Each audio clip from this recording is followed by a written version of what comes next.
రేవంత్ సర్కారుపై మాజీ మంత్రి జగదీష్ రెడ్డి సంచలన వ్యాఖ్యలు చేశారు. కాంగ్రెస్ సర్కారుకు నీటి ప్రణాళికలో అవగాహన లేదని, జల విధానంపై పట్టు లేకపోవడం రైతాంగానికి నీళ్లు ఇవ్వాలన్న సోయి లేకుండా పోవడానికి కారణంగా మారిందన్నారు. రాష్ట్రంలో రైతు వ్యతిరేక ప్రభుత్వం నడుస్తోందని, సీఎం రేవంత్కు తెలిసిందల్లా డబ్బులు దోచుకోవడం, కమిషన్లతో కాలం వెళ్లబుచ్చడమే పరిపాటిగా మారిందని దుయ్యబట్టారు. పెద్ద పెద్ద కాంట్రాక్టర్లు డబ్బులు ఇస్తే సరిపోతుందా? చిన్న చిన్న కాంట్రాక్టర్లు ఏమైపోవాలి? చాలా మంది ఆత్మహత్యలు చేసుకుంటున్న దుస్థితిని చూసైనా ప్రభుత్వం కళ్లు తెరవాలని జగదీష్ రెడ్డి హితవు పలికారు. రాష్ట్రం ఒక అరాచకమైన పరిస్థితి వచ్చింది. ప్రజలకు ఇచ్చిన హామీల సంగతి పక్కన పెడితే, గతంలో కేసీఆర్ ప్రభుత్వం ఇచ్చిన వసతులు సౌకర్యాలనే కొనసాగించే స్థితిలో లేదు ఈ ప్రభుత్వం. ఈ ప్రభుత్వానికి ఒక ప్రణాళిక లేదు. ఉన్నది ఒక్క ప్రణాళిక, కేవలం డబ్బులు దోసుకోవడం. లంచాల రూపంలో ఒకవైపు అయితే, కమిషన్లు అనేది ఇవాళ సర్వసాధారణం అయిపోయింది. ఏ సాధారణమైన వ్యక్తిని పలకరించినా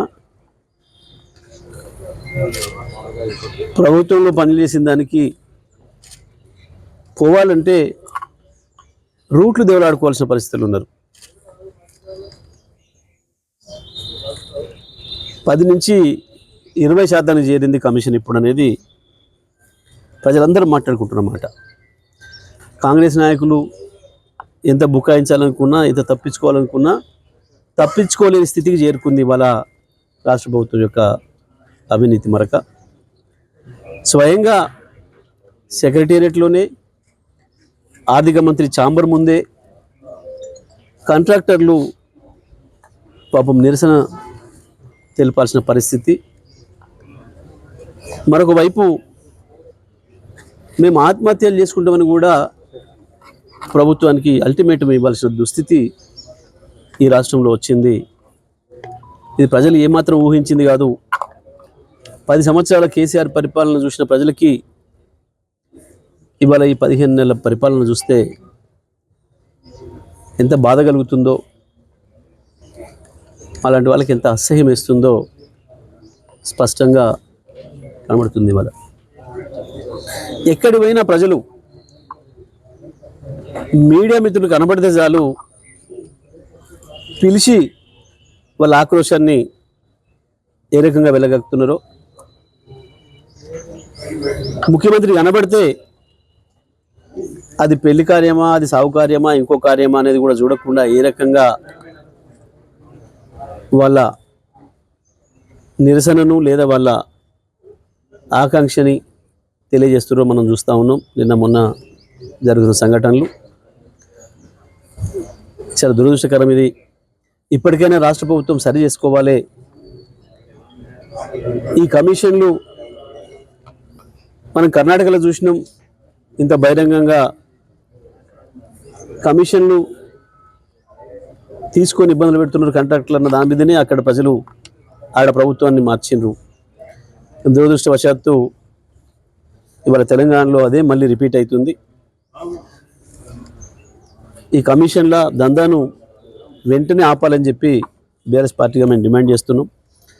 కాంట్రాక్టర్లు ఎవరైతే ఉన్నారో పాపం చిన్న చిన్న కాంట్రాక్టర్లు అందరూ వెంటనే ప్రతి ఒక్కరి బిల్లు చెల్లించాల్సిన బాధ్యత రాష్ట్ర ప్రభుత్వం పైన ఉంది. వాళ్ళని కాపాడాల్సిన బాధ్యత ఉంది. ఈ ప్రభుత్వం ఇప్పటి వరకు ఎన్ని బిల్లులు చెల్లించింది కాంట్రాక్టర్లై, ఎవరెవరికి చెల్లించింది బయట పెట్టాల్సిన అవసరం ఉంది. మేము డిమాండ్ చేస్తా ఉన్నాం బీఆర్ఎస్ పార్టీగా. కేవలం ఎన్ని బిల్లులు చెల్లించింది కాంట్రాక్టర్లై, ఎవరెవరికి చెల్లించింది బయట పెట్టాల్సిన అవసరం ఉంది. మేము డిమాండ్ చేస్తా ఉన్నాం బీఆర్ఎస్ పార్టీగా. కేవలం పెద్ద కాంట్రాక్టర్లకు కొద్ది మందికి వాళ్ళకి ఎక్కువ కమిషన్ వచ్చే చోట మాత్రమే మంత్రులు, ఆ స్థాయి పై స్థాయిలు, ముఖ్యమంత్రి స్థాయి కార్యాలయం నుంచి మాత్రమే వచ్చిన ఫోన్లకు వాళ్ళకు ఇస్తున్నట్టుగా చిన్న కాంట్రాక్టర్లు అందరూ కూడా ఆరోపిస్తున్నారు. దీనిపైన వెంటనే శ్వేతపత్రం రిలీజ్ చేయాలి ప్రభుత్వం. ఇప్పటి వరకు ఈ రాష్ట్ర ప్రభుత్వం 15 నెలల కాలంలో కాంట్రాక్టర్లకు బిల్లుల రూపంలో చెల్లించింది ఎంత, దాంట్లో ఎవరెవరికి ఎంత చెల్లించారో కూడా చెప్పాల్సిన బాధ్యత రాష్ట్ర ప్రభుత్వం పైన ఉంది. లేదు అంటే తప్పకుండా నిన్న కాంట్రాక్టర్లు ఏదైతే ఆరోపణ చేసిండ్రో, ప్రజలలో ఏదైతే చర్చ జరుగుతుందో అది నిజమనేది ఈ రాష్ట్ర ప్రభుత్వం కాంగ్రెస్ పార్టీ ఒప్పుకున్నట్టు అవుతుంది. అందుకే నేను ఆర్థిక మంత్రిని డిమాండ్ చేస్తున్నా, వెంటనే ఈ ఆరోపణలపైన శ్వేతపత్రం విడుదల చేయాలి. రాష్ట్ర ప్రభుత్వం నుంచి ఇప్పటివరకు కాంట్రాక్టర్లకు ఇచ్చిన డబ్బుల విషయంలో అసలు ఏం క్రైటీరియా తీసుకొని ఈ నిధులు రిలీజ్ చేస్తున్నారు? కేవలం ఎమ్మెల్యేల ఉత్తరాల మీదనా, లేదా మంత్రుల రికమెండేషన్ల మీదనా, ముఖ్యమంత్రి ఆఫీస్ నుంచి వచ్చిన రికమెండేషన్ మీదనా, ఏ పద్ధతి అవలంబిస్తున్నారు అనేది కూడా చెప్పాల్సిన బాధ్యత రాష్ట్ర ప్రభుత్వం పైన ఉందని చెప్పి నేను డిమాండ్ చేస్తా ఉన్నా. తొందరలోనే శాసనసభ సమావేశాలు కూడా ప్రారంభం కాబోతున్నాయి. దాంట్లో కూడా ఈ అంశాన్ని మేము లేవనెత్తుతాం బీఆర్ఎస్ పార్టీగా. ఇంకా అనేక సమస్యలు ఉన్నాయి. వాస్తవానికి నీళ్ళ సమస్య, ఇరిగేషన్ సమస్య పెద్దగా ఉంది. నీళ్ళుండి కూడా, ప్రకృతి మనకి నీళ్ళు ఇచ్చి కూడా వీళ్ళ చేతగాంతనం వల్ల, వీళ్ళ అజ్ఞానం వల్ల, వీళ్ళ ముందు చూపు లేకపోవడం వల్ల రాష్ట్ర రైతాంగం పెద్ద ఎత్తున నష్టపడుతుంది. కోట్లాది రూపాయలు ఇవాళ రైతాంగం నష్టపోతున్నారు. గోదావరిలో కావచ్చు, కృష్ణలో కావచ్చు, సరిపోయిన నీళ్ళు వచ్చినాయి. కట్టిన ప్రాజెక్టులు అక్కడ ఉన్నాయి. వాటిని నీళ్లు తేవడం చేతగాక నాశనం చేస్తున్నారు. విద్యుత్తును కూడా కేసీఆర్ గారి నాయకత్వంలో 5 సంవత్సరాలు వ్యవసాయ రంగంతో సహా అన్ని రంగాలకు కూడా 1 నిమిషం విద్యుత్ పోకుండా ఇచ్చి చూపించినాం. మరి అదే లైన్లు ఉన్నాయి, అవే ట్రాన్స్ఫార్మర్లు ఉన్నాయి. ఇంకా కరెంటు పెరిగింది, వాస్తవానికి ఉత్పత్తి పెరిగింది. ఒకవైపు యాదాద్రిలో, ఇంకొక వైపు ఎన్టీపీసీ రామగుండంలో ఉత్పత్తి పెరిగింది. 2400 మెగావాట్ల పైగా అదనంగా వచ్చింది. అయినప్పటికీ కూడా ఈ ప్రభుత్వానికి కరెంట్ ఇవ్వడం చేతగాట్లేదు. దాంతో వందలాది వేలాదిగా మోటార్లు కాలిపోతున్నాయి, ట్రాన్స్ఫార్మర్లు వెళ్ళిపోతున్నాయి. లో వోల్టేజ్, హై వోల్టేజ్ వల్ల ఇళ్లలో బల్బులు కూడా పగిలిపోతున్నాయి, టీవీలు పగిలిపోతున్నాయి. ఇటువంటి దుస్థితి మళ్ళీ వచ్చింది. 2014 ముందు పూర్వ పరిస్థితులు మళ్ళీ వాళ్ళు కనబడుతున్నాయి. తప్పకుండా వీటన్నిటిపైన కూడా మేము అసెంబ్లీలో కూడా లేవనెత్తుతాం. అవినీతి పెరిగిపోయింది బాగా. రాజకీయ నాయకులు, మంత్రులు, వాళ్ళ ఆదాయం పెరుగుతుంది, రాష్ట్ర ప్రభుత్వ ఆదాయం తగ్గుతుంది.